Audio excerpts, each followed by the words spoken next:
This episode of To The Point is sponsored by Tarsus. Tarsus Pharmaceuticals applies proven science and new technology to revolutionize treatment for patients, starting with eye care.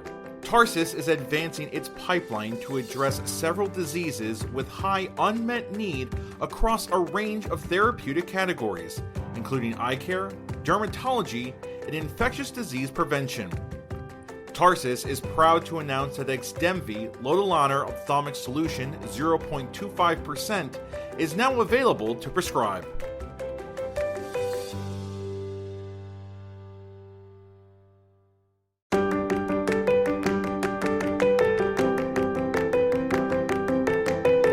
Ocular surface disease. It's complex, chronic, and progressive, but rife with opportunity for the enterprising optometrist. The mission of this podcast is to make this condition more understandable and accessible to those interested in specializing in it. So let's get to the point.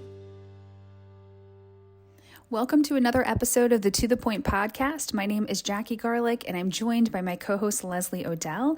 And we are super pumped to talk about Demodex Blepharitis with the one and only friend, colleague, Dr. Walt Whitley. Dr. Whitley is a nationally recognized lecturer and has given over 750 lectures and presentations on topics ranging from ocular disease, surgical co-management, pharmaceuticals, and practice management topics. As an author, he's written dozens of articles for all of the major optometric publications, and he currently serves as co-chief medical editor of Modern Optometry. Hi, Walt. Thanks for joining us today. Hey, how's everybody doing? Thanks for having me. Thanks for being here. It's nice to hang out with you virtually. Oh, definitely. Looking forward to our discussions tonight. I was going to actually just get started to talk about something that is a growing topic for us in dry eye, which is Demodex Blepharitis. But I wanted to start by a patient that I saw a week ago who got sent to me by an urgent care doctor. And it's the exact reason why we should be having this conversation. Her story went that she was having intermittent swelling of her eyelids for the past couple of weeks, treated with oral antibiotics, topical steroids, eye drops, all not given to her by an eye care provider. And she was sent to me finally. And so, when I took a look at her, I immediately saw evidence for Demodex Blepharitis, and we're getting her on a good path. My challenge, though, is our therapeutics are kind of lacking in this area, and she's on this tight time schedule to look good for a wedding that she's got coming up in 2 weeks. So no pressure there. But None whatsoever. but her story is very similar to what we're learning about these patients, right? That they oftentimes have been somewhere before us with some kind of symptom and looking for answers. And I'm sure that's what you're experiencing too. Oh no! I mean, this is a patient that many of us get that have these symptoms it's obviously bothersome to them, and those are the easy ones. But there's many patients that have no symptoms whatsoever. And so, for your case, we're going to look at everything. I mean, because they're having the swelling on the lids, we got to figure out what's going on with the rest of the eye itself. But whenever we're looking at our patients, we have to make sure we're going from the front to the back, looking at all the different differentials, and what is the underlying diagnosis? What have they tried before, and what's the next step? And so for that patient, what did you do again?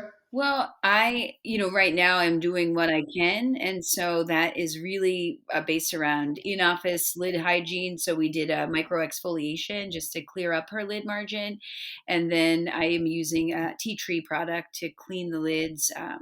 And that seemed to get her, she's definitely happier this week than last. So normally I wouldn't see a patient back so soon, but I was just for the sake of time and making sure that nothing else was going on alongside of what I thought was just Demodex Blepharitis. We're talking about, Demodex today, and it's really a timely topic because we, now have on the horizon something that might be FDA approved to treat Demodex Blepharitis. But this is like a good case to jump into, but I thought we could maybe take it back even a notch and just start with like a little refresher on Demodex. I think we're going to be hearing a lot more about that with, the potential FDA approval of Tarsus's TP03. But Walt, can you give us a little background on Demodex and like who you would see this in and what even is it? Yeah, so whenever it comes to Demodex, this is something that a lot of patients have, and some may be symptomatic, some may not be symptomatic, but it's something that we need to either ask the questions, which we should be doing on every single patient, but also looking at our patients as well. And so many of us have seen some of these um, um, not advertisements, but you see these messages about look down, right? Look at the lids. And we want to see, is there any signs of collarettes? Because anytime we see a collarette, that's pathognomonic of a patient that does have Demodex blepharitis. Other things come to mind is actually right now is allergy season, right? And so a lot of patients are complaining about itching. And so ask them about itching. Is it on the inner canthus? Is it inner canthus? And that patient has seasonal allergies.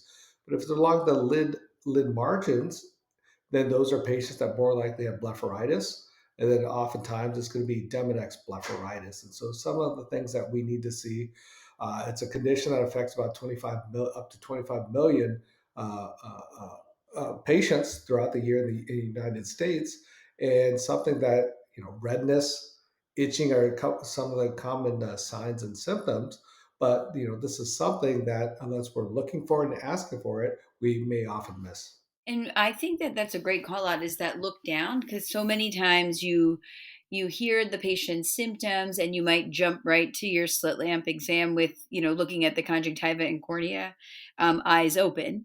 So looking down really helps you see that. But describe what you're looking for with this collarette. So whenever I'm having that patient look down, I'm looking for the sleeve that you're going to see at the base of the lashes. And so whenever we're seeing those patients, some patients you may see one or two, which around that is going to be grade 0. But if patients have, up to 10, greater than 10, we're trying to grade the severity of the condition. You're going to start to see more grading scales when it comes to patients with blepharitis, where anywhere between 2 to 10 is going to be grade 1, 10 to 50 is going to be grade 2, and it's going to go higher after that. And whenever we see that, we're thinking, hey, this is where the patient is now. What can we do to address this to help improve it? And you just mentioned a couple of the treatments that you're doing right now with the blepharoexfoliation as well as tea tree oil. But then the issue with that is compliance. You, as you mentioned, did blepharoexfoliation, but many patients don't have access to that or don't have the means to do that, or the providers aren't providing those type of treatments. So they're doing at-home therapies where if a patient, we've all seen, Jackie, Leslie, we've all seen it. If a patient comes in with 2 to 3 plus blepharitis, you prescribe lid scrubs, bring them back in 2 weeks. What does it look like? 2 to 3 plus blepharitis. And so it looks exactly the same. So obviously the treatments aren't very effective, or the ones that are available right now just are more toxic to the eye and very irritating to the eye. Which is really a good point, because that is exactly what my patients look like right now. But the higher concentrated products that I need when I'm seeing those severe cases, I often don't want them rubbing that, vigorously on the eyelid for the concern of stinging, burning, discontinued use. So it really is, we're really due a new treatment, I would say, for these patients. So it is exciting to see what's on the horizon. I think some of the early work, out of Tarsus and developing a better understanding of the disease state has really been interesting. One was just their prevalence data. So I know that your clinic, I think, even was maybe part of this, Walt, but when you see the prevalence data, when consecutive patients coming into optometric and MD offices were up to 58% incidence of Demodex, I think that's a pretty shocking number. And I've been using that a lot as I'm educating patients, because they still always think, gasp, and then, oh my gosh, is this just me? And now I kind of say, well, actually, 6 out of 10 people have this. And so you're not alone. But I was pretty surprised by the incidents. I didn't know how you felt about that. Oh, I was. I mean, so when I was asked to be part of the study, it was, hey, look at the next 180 patients. What is the presence of collarettes? Is it 2 or more? 2 or more is going to be clinically significant. Is it bothersome or not? I mean, that's, we'll have to look at that more. But if patients, they had collarettes. So 58% had collarettes. And so that was surprising to me because, oftentimes we're not really looking for that. And, even if we found it, there was not an effective treatment for it. And so that I think that was the biggest issue and the biggest disconnect. But just once I was part of that study and once I saw the cumulative data that came out of that, 58% is huge. And so that's why it's so important for us to start looking and having those patients look down and asking about itching and redness and how do their eyes feel, how do their eyes look, and getting the patient's perspective. That look down campaign, I think, has actually been very helpful and educating. But I was talking with another colleague about this, and I was like, well, I always start my eye exam with the lids closed anyway. That's not new for me. And someone was like, yeah, but like if you have an older patient who has a lot of dermatochalasis, you could really miss the base of that lash. So the look down is really kind of a better approach, I think, than just, I mean, I certainly do a lid close anyways. I'm looking for, lag ophthalmos or whatever. But, that's sort of a nice pearl that I really didn't consider for, those patients that do have a lot of like, dermatochalasis on the upper lid. Yeah, I mean that's a great point. And one of the things to look at is, initially is going to be the gross evaluation.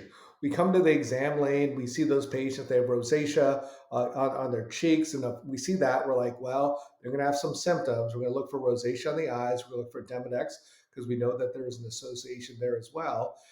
Just like you, my first thing that I look at, I have the patient look down, or not. Sorry, close their eyes. So you look down or close your eyes. Main thing is look. And if you look, you're going to find it 58% of the time. Yeah. Can you talk a little bit about the Tarsus product that they have at sitting at the FDA and a little bit about TPO3? Yeah, so TPO3, it's a very exciting potential treatment that we have. It is looking at the veterinary approach for the treatment of Demodex blepharitis with lotilaner. And so it is a drop that's twice a day for about 6 weeks, and it comes in a bottle. In the clinical studies, they were looking at cholera cure. So the patient had grade 2 or more, and on average, the baseline was about roughly about 2.8 in the Saturn 1 and Saturn 2 studies. And so they were looking at patients to see how much improvement they had at twice a day over 42 days. And so it was day 0 technically to day 43. So we're looking at cholera cure, so how much improvement they had, but also mite eradication as well as lid erythema. And so looking at all three of those endpoints, and it was found to be statistically significant in all three of those. And so being involved with them early on and seeing some of the pictures. We know that pictures say 1,000 words, and we've heard this many times.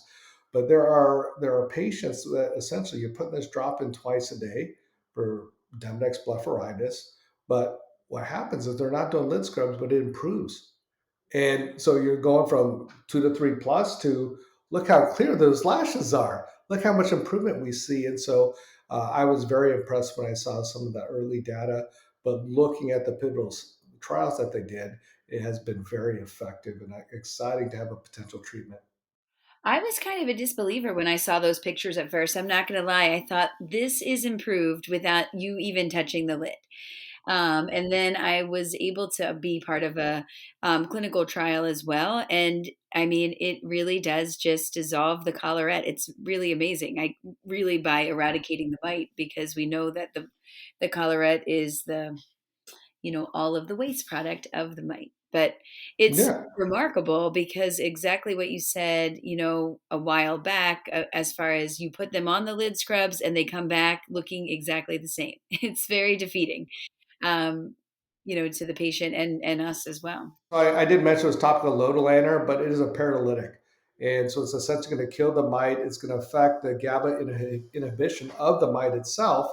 And so that's why that's what's leading to the cholera cured mite eradication. And so that's a mechanism of action. And we're excited to learn more and more about this drug as we go forward. I mean, Leslie, actually, both of you were involved with a study looking at the impact that it has on patients. And so we're all very familiar with, some of the things to look for, some of the symptoms that the patient has. But in the end, it's something we need to address for our patients. This episode of To The Point is sponsored by Tarsus. Tarsus Pharmaceuticals applies proven science and new technology to revolutionize treatment for patients, starting with eye care. Tarsus is advancing its pipeline to address several diseases with high unmet need across a range of therapeutic categories, including eye care, dermatology, and infectious disease prevention. Tarsus is proud to announce that Xdemvy Lotilaner Ophthalmic Solution 0.25% is now available to prescribe.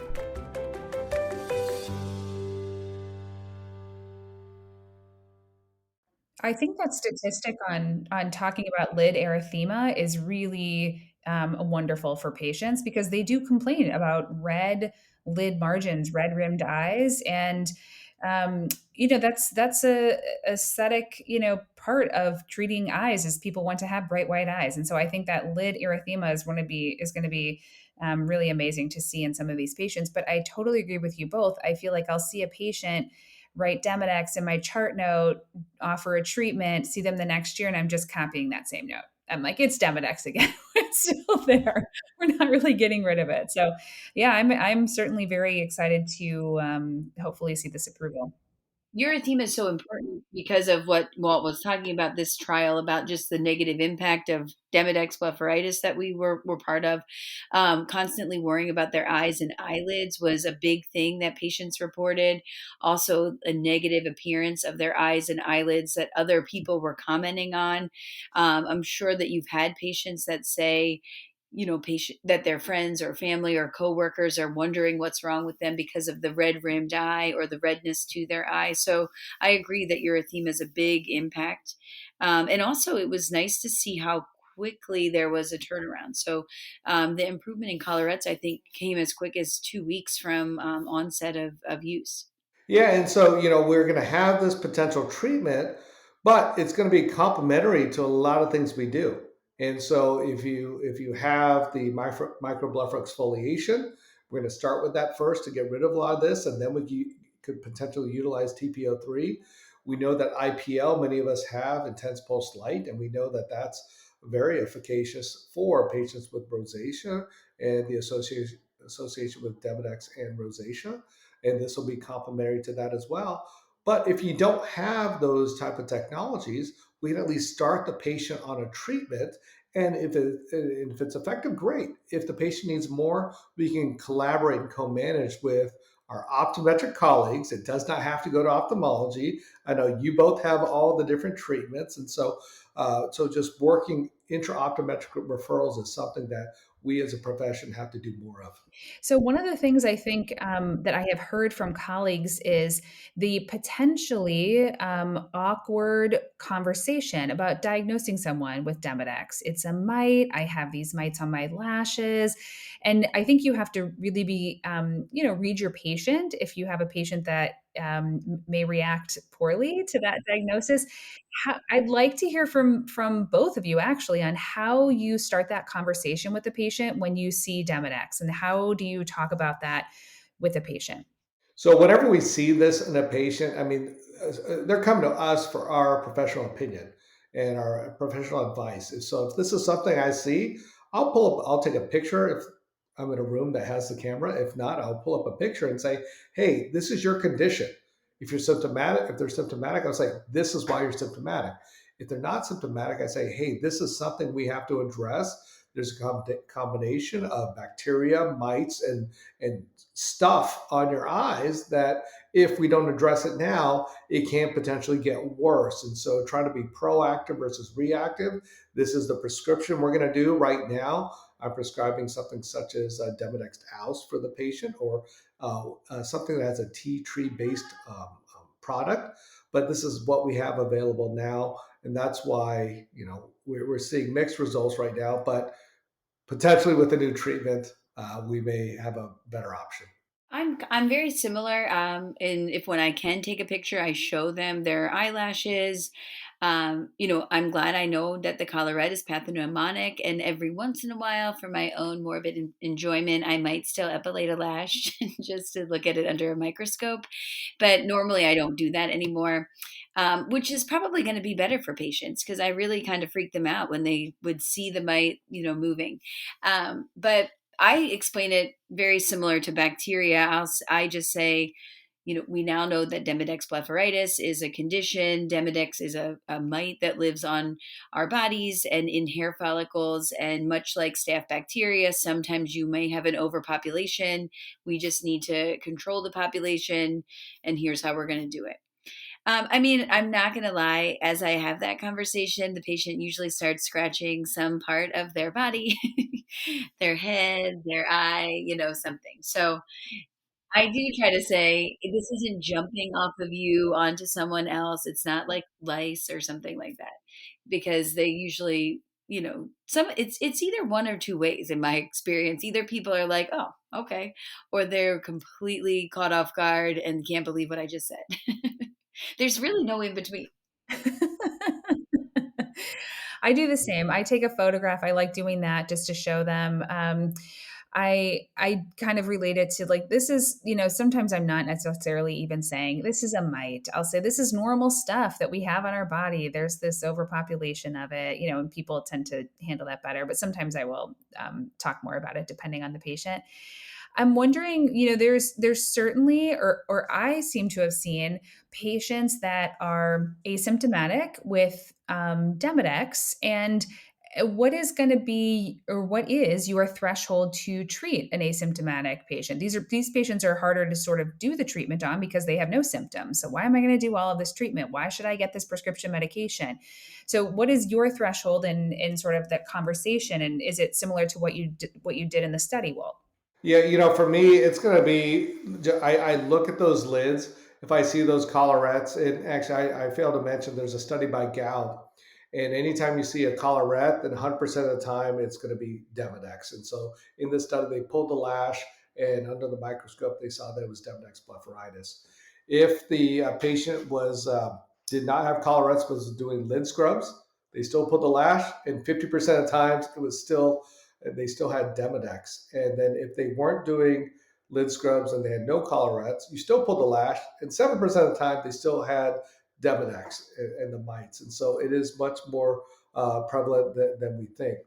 And so to answer your question, it's all your clinical judgment.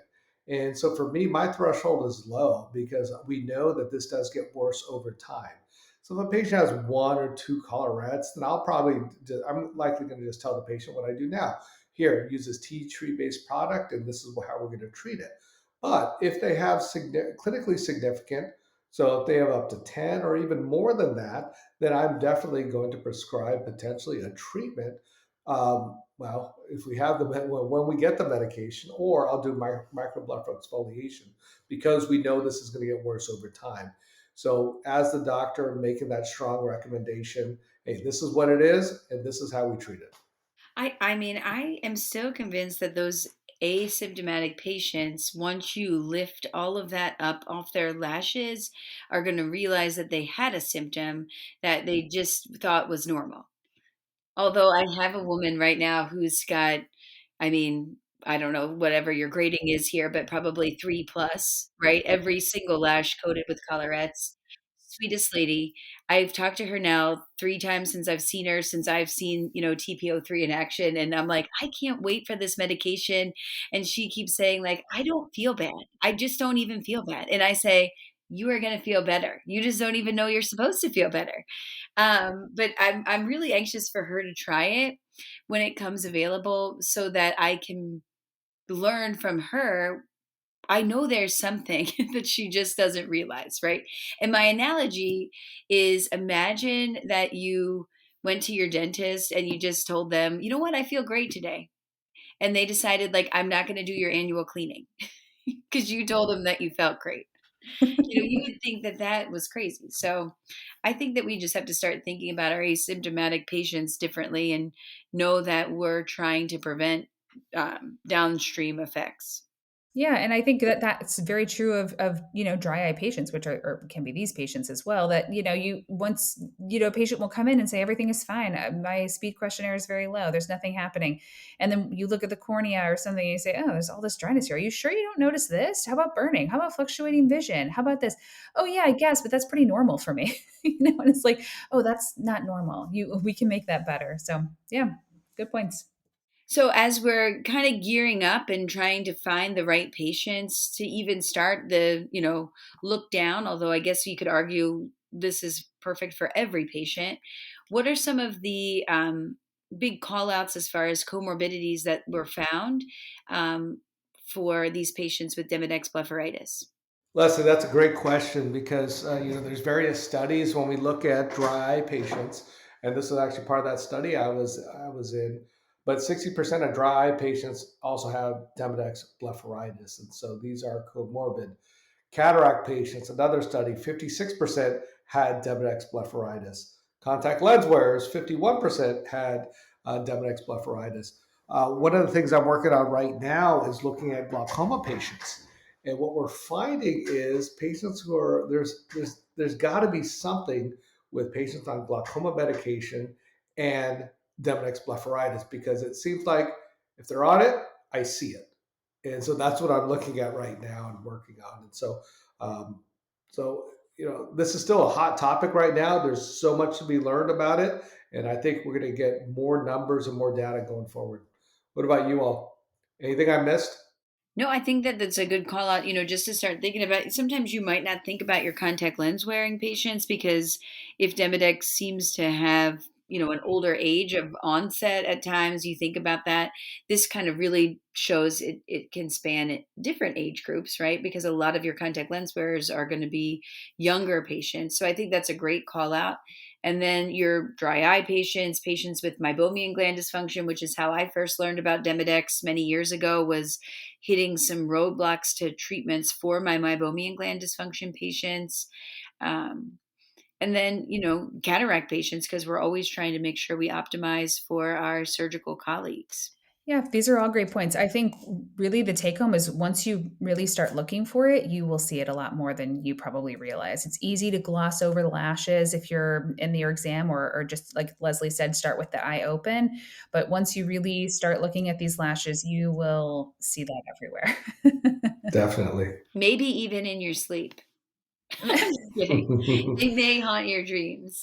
Now you're trying to freak people out. Yeah, no, just the doctors. We just need you freaked out so that you can help your patients. Okay, this was a great overview on Demodex. Well, thanks so much for being here. It's always so nice to talk to you. I feel like we're so excited to talk to you. We're talking over each other at one point, so it's so nice to see you virtually. And thanks so much for joining us on the podcast. Hey, thank you both for having me.